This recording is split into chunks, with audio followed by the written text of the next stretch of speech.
we've done podcasts, Dr. Craig, on transhumanism. I think it's been a while. And we're going to look at a couple of articles here from John G. Messerly, who taught at University of Texas at Austin, has got his PhD in philosophy, who talks about how transhumanism is the answer to meaning of life. And he says, the meaning of life in brief, what the question is and what the possible answers are. The question of the meaning of life is the most fundamental question of human existence. He says it asks, what is the meaning, significance, or purpose of an individual life in the context of all that was, is, or could be? I think that's pretty thorough there. Answers to this question come in many varieties. Supernaturalists argue that meaning derives from a god or gods. Skeptics doubt that an answer to the question exists, or that we could know the answer even if it did. Nihilists claim that life has no meaning, while naturalists claim that we create our own meaning. Subjectivists, as he calls them. Or that we find meaning in the good things in the world, objectivists. None of these answers is entirely satisfactory. Well, Bill, what are some of the answers that he starts to break down here? Well, I think it's interesting that he regards all of those answers as unsatisfactory. And we needn't look at things like skepticism and naturalism and so forth, because these are not the ones that we would defend. I think what we want to look at will be his critique of supernaturalist answers, and then we'll want to look at, by contrast, his own attempted answer in transhumanism to provide the meaning in life. Something that I see often, and it always kind of jumps out at me, when he writes a paragraph here on religious answers, he says that, quoting here, if you're told that life is meaningful because you will live forever with the gods after you die, you might wonder how that makes life meaningful. And he makes several references here to the gods, everything small g. Right. And he wants to equate finite, contingent, old hat gods who are now unemployed, like Thor. The gods of polytheism. Yeah, with the god of Christian theism, or the god of the philosophers, or the god of classical theism. And therefore, it's a rhetorical denigration of the concept of God by saying it's in the same category as these finite gods who've gotten the boot. I think that's right, Kevin. It's very different from St. Anselm's concept of God as the greatest conceivable being. That shouldn't be put in the same category as these polytheistic gods. Now, I'm not going to say for sure that that's what Dr. Messerly is doing, because questioning his motivations is beyond what we want to do, but I do question it a little. Well, I do too, because even when he uses the word in the singular, he uses a lowercase g. Yeah, right. So that's a real meme. That's really gotten into the literature. All right, so he says religious supernaturalist answers are the most popular, but they depend on problematic assumptions about the nature and existence of a supernatural realm. Religious claims may be false. And even if religious claims are true, it isn't clear how a God grounds meaning. For instance, if you're told that you're a part of a God's plan, you might ask, well, how does being a part of some God's plan give my life meaning? Being a part of your parents' or your country's plan doesn't necessarily do that. If you're told that the gods just radiate meaning, you might ask, well, how do they do that? If you can't be the source of your own meaning, how can something else be? What do you think about that? Well, I think here we see that equation that you mentioned between these finite gods and the God of Christianity and of St. Anselm, the greatest conceivable being. I would argue, and I think I can support this from what he himself writes, that the two necessary and I think sufficient conditions for objective meaning in life will be God and immortality. We need immortality because apart from immortality, everybody simply winds up the same, and your actions and choices make no ultimate difference to your fate. And he himself makes this critique in dealing with the answer to the problem that death is the answer to the meaning of life. Let's read here what he says. He says, "Death, this is not enough because we die. How can anything truly satisfy even subjective engagement in objectively good things if all leads to nothingness? Death limits the meaning we can experience, since fully meaningful lives necessitate that we live forever. Lives can be meaningful without the proviso of immortality, but they cannot be fully meaningful since they would be limited in quantity. Death puts an end to our meaning and our lives. The defenders of death may claim that death is for the better, but we know in our bones that it is not, as the wailing at funerals reveals." Yes. And I agree absolutely that death at the end of life's trail puts a question mark behind everything that we have done in life, because it means that we all wind up the same no matter what we have done, no matter what kind of life we've lived. Ultimately, our lives and our choices are without significance. Now, if immortality by itself isn't enough, however, what else is needed? Well, he answers that question in his transhumanist answer. Look what he says in his transhumanist answer. He says that this is not enough, for immortality is a necessary but not a sufficient condition for full meaning. Complete meaning requires infinite, qualitative goodness as well as an infinite quantity of time. Wow. And that's exactly what theism gives you, infinite qualitative goodness, because God, as the greatest conceivable being, is the paradigm and locus of moral value, infinite goodness. And that's the answer to his critique of religious answers to the question of meaning in life. We're not talking here about finite gods. We are talking about the infinite God who is the good himself. And by having an eternal life in relationship to infinite qualitative goodness, our lives are infused with meaning. So oddly enough, I find this blog to provide exactly the answers to the critique of the religious answer that he provides in relation to ultimate goodness for eternal life. We have the necessary and sufficient conditions for objective meaning, value, and purpose in life. He thinks, however, or hopes, that it's going to come about through science and technology, Right. and not God. That's right. And so now the question will be, how well does transhumanism fare in meeting these conditions? Yeah. Well, as a transhumanist, he thinks that's going to be the answer.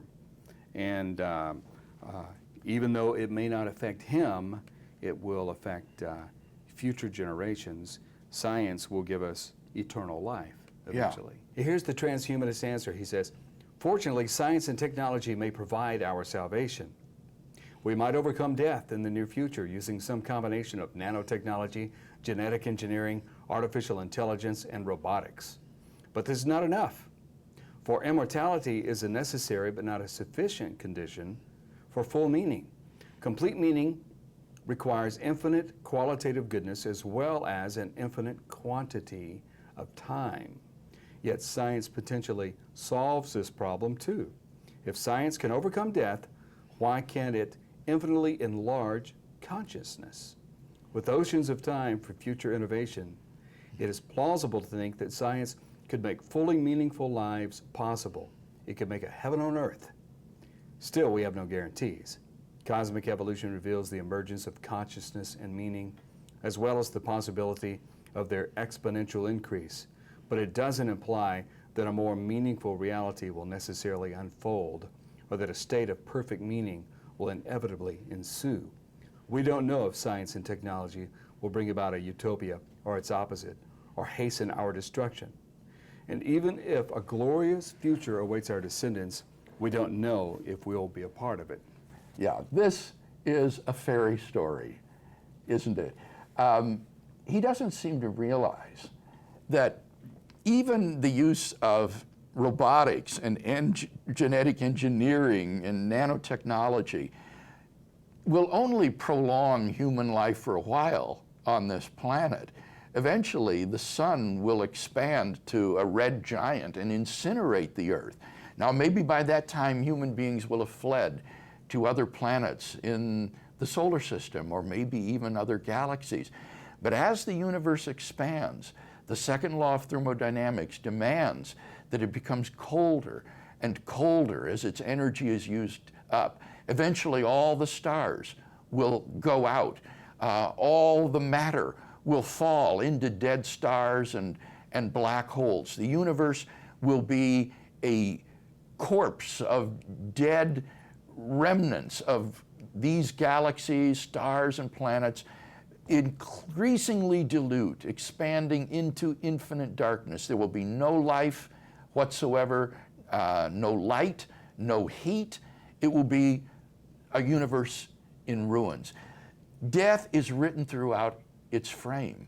And it's just a fairy story to think that by having robots, you'll be able to somehow avoid the heat death predicted by the second law of thermodynamics. The fact is that the laws of nature demand that eventually everything will come to a halt, and life will no longer exist in the cosmos. Oh, Bill, it could really get bad here. I mean, if science found a way to make you indestructible, in a sense, but the planet's dissolved under your feet, would you want to float in space? Alone. For eternity? Yeah, well, but even that wouldn't be possible, because you see, that requires energy. That would still require the energy. Yeah, it requires energy, but entropy will be increasingly gained, and as a result, there just won't, machines couldn't function anymore either, not just human bodies. After a while, the particles, matter itself will disintegrate into subatomic particles, and the universe will just be a rarefied gas of fundamental particles expanding into infinite darkness near absolute zero. So this transhumanism is nothing more than a fairy story, and obviously cannot provide immortality, but neither does it provide infinite goodness either. Merely an enlarging of consciousness doesn't do anything ethically to endow that with moral worth or moral value. You could have an evil infinite consciousness. There's nothing here that meets the necessary conditions that he lays down for life to be ultimately meaningful and significant. Bill, I tell you what, he's bold enough to really try to sketch out the purpose of life. This is what he says. The purpose of life is to diminish all constraints on our being, intellectual, psychological, physical, and moral, and to remake the external world in ways conducive to the emergence of meaning. This implies embracing our role as protagonists of the cosmic evolutionary epic, to get control, I guess, of the evolutionary epic. But there it is, to diminish all constraints of our being, intellectual, psychological, physical, and moral. Yeah, I wonder how he knows that that's the purpose of life. He has no argument for that. He just asserts it. Seems to me, on his view, there is no objective purpose in life. And ultimately, this attempt that he mentions, as I say, will succumb to the second law of thermodynamics, and it will all end in meaningless death. That tends to be a constraint. Just a little bit, yeah. So even if life were extended 1 million years, eventually, poof. Oh, yeah. I mean, we're talking here about infinity, right? Yeah. And then wholly apart from that, there's nothing here that gives us a ground for infinite goodness, which he admits is necessary, not just the prolongation of life. Now, as we conclude today, Bill, he mentions you in one of his articles, and he says, Dr. Craig seems unaware that science and technology will probably give us the immortality he seeks, assuming his followers don't take us back into the Dark Ages. They are trying their best, though, by making sure that children don't learn modern biology. Wait until he realizes what the computer scientists are up to. And when science defeats death, that will be the end of religion, for religion is based primarily on a fear of death. Craig would have been right at home in the Dark Ages. He is a true enemy of the Enlightenment. He is a true enemy of the future. Wow. Well, apart from the ad hominems in that paragraph, I do not think that science and technology will probably give us the immortality that we seek. Why? Because science itself shows that that's impossible. There is nothing that finite agents within an expanding universe can do to ultimately stave off the heat death of the universe and the increase in its entropy. I certainly think that we ought to learn modern biology, and I encourage people to master neo-Darwinian evolutionary theory so that they understand it and can make an intelligent decision as to whether they agree with it. I do realize what computer scientists are up to. I'm familiar to some degree with efforts in artificial intelligence, and also at how hopeless those efforts probably are to duplicate anything like human intelligence, since our minds or brains don't operate according to the way computers do. And finally, I don't think that I don't see any evidence that religion is based primarily on a fear of death. He doesn't give any evidence of this. I would like to see some sort of evidence for that, but even if that is, that would still be a textbook example of the genetic fallacy. That is to say, trying to invalidate religion by explaining how it came about, and that does absolutely nothing to suggest that the truth claims of religion are in fact false. So this is not a very impressive closing paragraph to his blogs. I am an opponent of the Enlightenment insofar as the Enlightenment was the endorsement of scientific naturalism and human autonomy over against God. I'm not an enemy of the future, obviously, and I think the future lies in God's hands, and that provides the only hope for a future. It's the atheistic view, which has no supernatural reality beyond the universe, that ultimately leads to universal destruction and therefore despair. So I think that the charges that he's leveled are quite groundless. But more important than that, when you read the blog in its entirety, I think that the religious answer to the question of meaning in life comes out looking very compelling, because it can deliver what transhumanism cannot, namely eternal life forever and a connection with an infinite qualitative good.